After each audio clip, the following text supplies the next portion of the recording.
आरव एक साधारण सा लड़का था। उसके सपने बिल्कुल असाधारण थे। वो अक्सर सोचा करता था कि काश समय में पीछे जाकर वो कुछ चीजें बदल सकता, बचपन की गलतियां सुधार सकता। कभी कभी भविष्य में झांकने का भी मन करता। उसे लगता था कि अगर समय पर उसकी मुट्ठी होती तो जीवन कितना आसान हो जाता। आरव को इतिहास की कहानियां पढ़ना बहुत पसंद था। वो राजा महाराजाओं के किस्से घंटों सुन सकता था। उसे लगता था कि अगर वो उस समय में जा पाता तो कितना अच्छा होता। इन्हीं सब बातों में खोया रहता था हमारा आरव।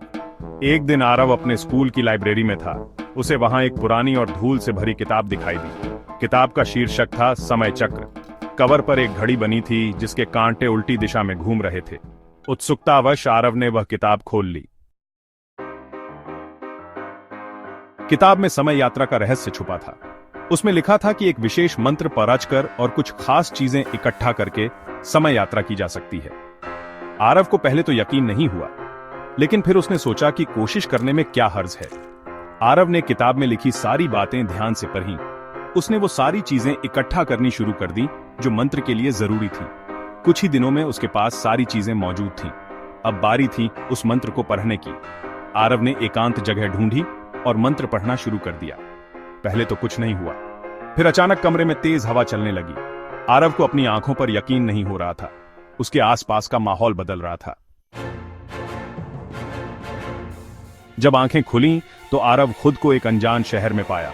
ऊंची ऊंची इमारतें, हवा में उड़ती कारें और अजीबोगरीब रोबोट उसे हर तरफ दिखाई दे रहे थे। यह भविष्य का शहर था। आरव भविष्य में आ गया था। आरव इस आधुनिक शहर को देखकर हैरान था। उसने उड़ने वाली कार में बैठकर शहर का चक्कर लगाया, रोबोट से बात की और तरह तरह के स्वादिष्ट खाने खाए। उसे बहुत मजा आ रहा था। लेकिन धीरे धीरे आरव को एहसास हुआ कि इस चकाचौंध के पीछे लोग अपनी जड़ों से कट चुके हैं। कोई किसी से मिलता जुलता नहीं था। सब अपने अपने काम में व्यस्त थे। आरव को अपने घर की याद आने लगी। आरव ने फैसला किया कि अब उसे अतीत में जाना चाहिए। उसके पिता ने एक बार एक बिजनेस डील साइन करने से मना कर दिया था। आरव को लगता था कि अगर उसके पिता ने वह डील की होती तो आज वो बहुत अमीर होते। आरव अतीत में गया और अपने पिता से मिला। उसने उन्हें उस डील के बारे में बताया और उसे साइन करने के लिए मना लिया। आरव खुश था कि उसने अपने पिता की गलती सुधार दी है। जब आरव वापस अपने समय में लौटा तो उसे अपने आसपास सब कुछ बदला हुआ दिखाई दिया। उसका परिवार गरीबी में जी रहा था। उसके पिता ने उस डील में सब कुछ गंवा दिया था।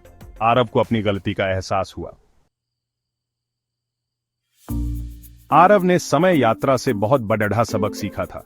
उसे समझ आ गया था कि अतीत को बदलने की कोशिश करना बेकार है। भविष्य अनिश्चित है और उसे वैसे ही रहने देना चाहिए। आरव ने फैसला किया कि अब वो सिर्फ अपने वर्तमान पर ध्यान देगा। वो मेहनत करेगा और अपने सपनों को पूरा करने की कोशिश करेगा। आरव अब समय यात्रा के चक्कर में नहीं पड़ दिया था। वो जानता था कि समय को बदलने से बेहतर है खुद को बदला जाए।